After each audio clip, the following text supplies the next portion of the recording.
Considered as the most culturally diverse island nation located in the South Pacific, Papua New Guinea is also the largest island nation, covering about 462,840 square kilometers. With a total population of about 6.7 million, Papua New Guinea is also one of the most rural, as only 18% of its people live in urban centers. Due to increasing climate change, PNG has experienced rising sea levels and constant changes in weather patterns, gathering massive concerns over reducing fossil fuels. However, like other Pacific Island nations, Papua New Guinea relies heavily on imported diesel for power generation. Global concern over limited reserves with fossil fuels and a huge push for alternative fuel sources has prompted PNG to invest in renewable energy projects. Yeah, like most companies who are highly dependent on diesel fuel, we are looking at alternatives as well. The country is blessed with a whole lot of hydro power potential, and our main focus there is to try and harness some of the potential that we've identified to provide a solution to providing energy to the rest of the country, but also to mitigate the risks of high fuel prices. The Rona system is the main source of generation in PNG. With Port Moresby going through increasing development, pressure on the Rona hydro station to provide enough electricity has increased. Rona hydropower station is one of the major power stations that PNG Power runs. It consists of a Suriname dam, which is 340 million cubic meters of water storage capacity.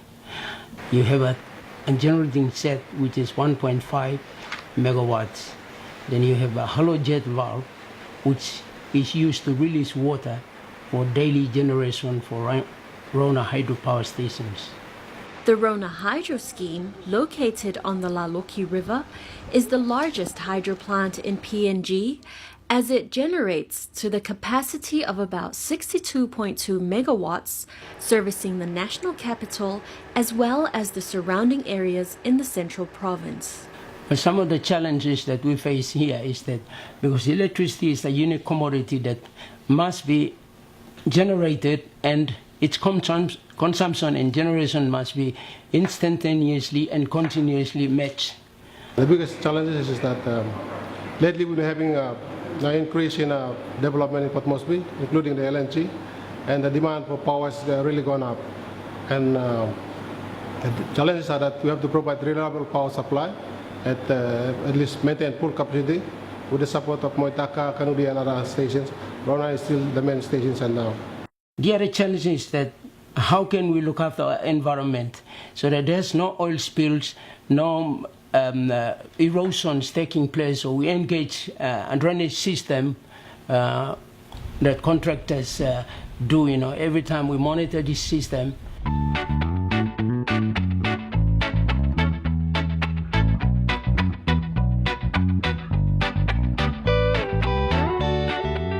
Water scarcity in remote areas is proving the solar water pump to be a very successful project.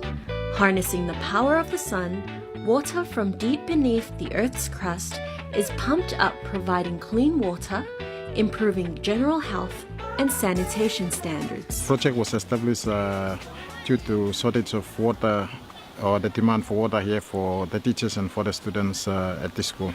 The system actually replaces the use of buckets, and I think also for the water storage tanks.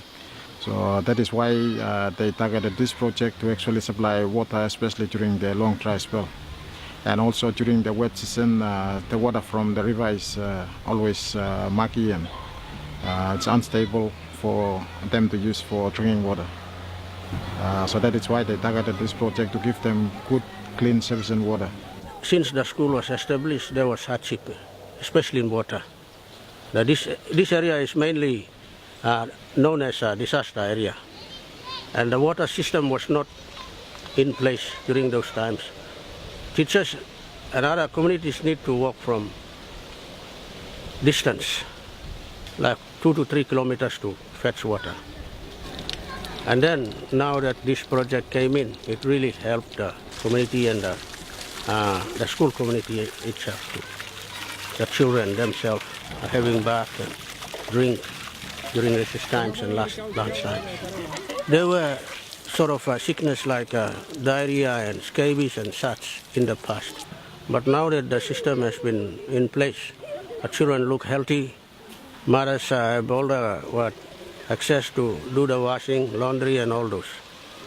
And then this health problem like this has been minimized so far.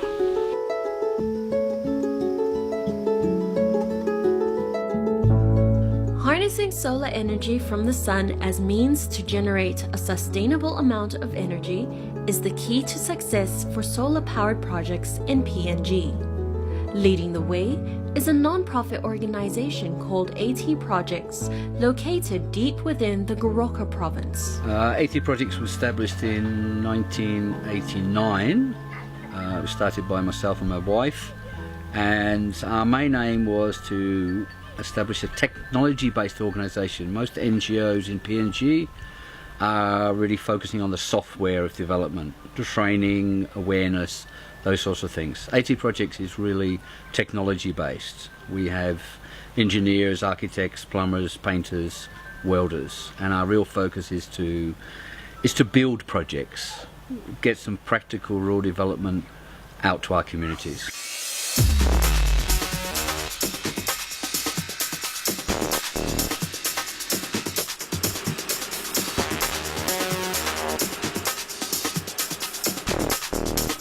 And the aim of our project is to install solar lighting in 1,180 rural aid posts over a period of 7 years.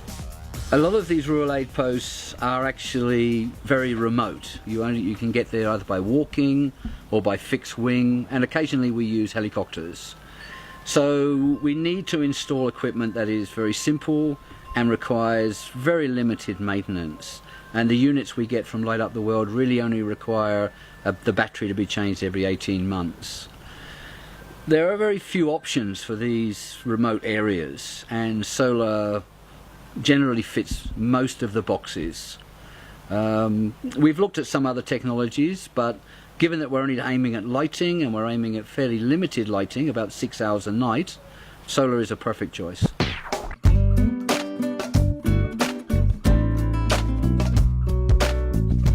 Due to successful solar projects within these remote areas, locals reflect on life before solar panels.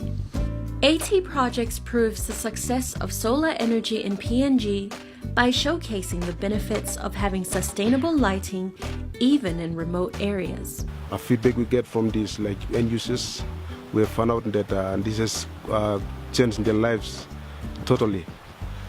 Previously, they have been in the darkness, they didn't have access to lights, and sometimes especially in the hospital, in emergency cases, they used to look for lights and all these things. But now when Solar IT Project introduced solar in their in their village or in the centers, now they can have they're now having access to lights, and the life is nice here now. Inside lo place mi place tap logenem.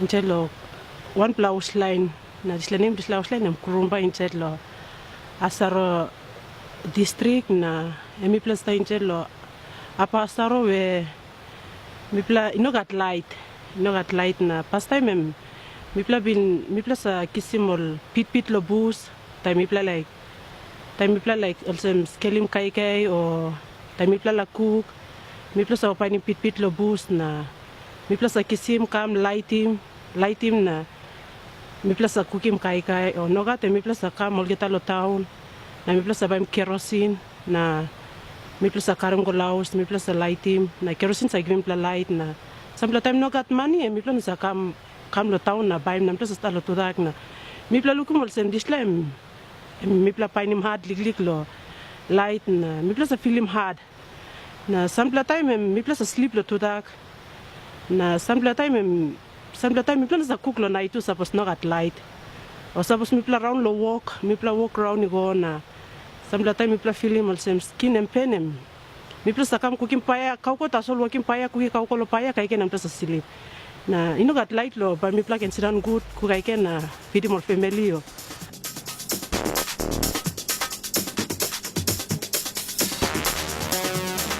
Funded by the Italian government, the biodiesel is located in Unitec, Ley, and is conducted by the Department of Mechanical Engineering in the PNG University of Technology. The primary objective is to provide PNG with reliable and sustainable energy resources by focusing on producing a successful biodiesel project. This biodiesel project was established in 2007 by Professor Puma to assist him for achievement of his PhD and to produce biodiesel for the country and the use that we could benefit from.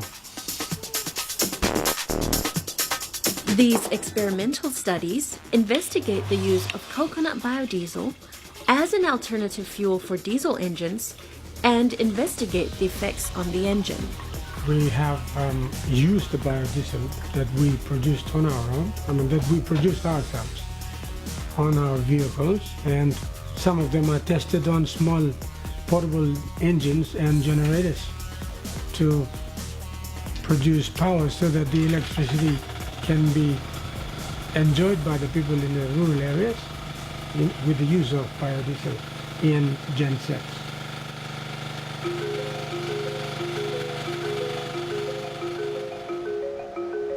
With an abundance of water and solar resources, there is no reason Papua New Guinea cannot successfully produce energy without fossil fuels. With the flexibility these resources provide, standard of living can improve dramatically, even if PNG is one of the most rural populations in the world. We believe that in many cases people are very tired of talking about development. It's time they had some, and that's the overwhelming message we get. So we have some really good stories about how the women appreciate just having a basic light when they give birth. The benefit to the local communities that did sort of motivate the teachers, and at the same time give some identity also to the school, as this project here is probably the first in the district, and I'm also not sure, maybe the first in the province as well. So for the community, we are hoping to have the regulation into the community as well for their water supply system. I guess the main goal for the organization would be to reduce the dependency on fossil fuels and to get to a situation where the whole generation mix is heavily dependent on renewables, and that includes the main one, which is hydro, together with solar and wind and geothermal power stations. As PNG leads the way into reducing greenhouse emissions, the overall objective is to promote more sustainable renewable energy projects in the South Pacific.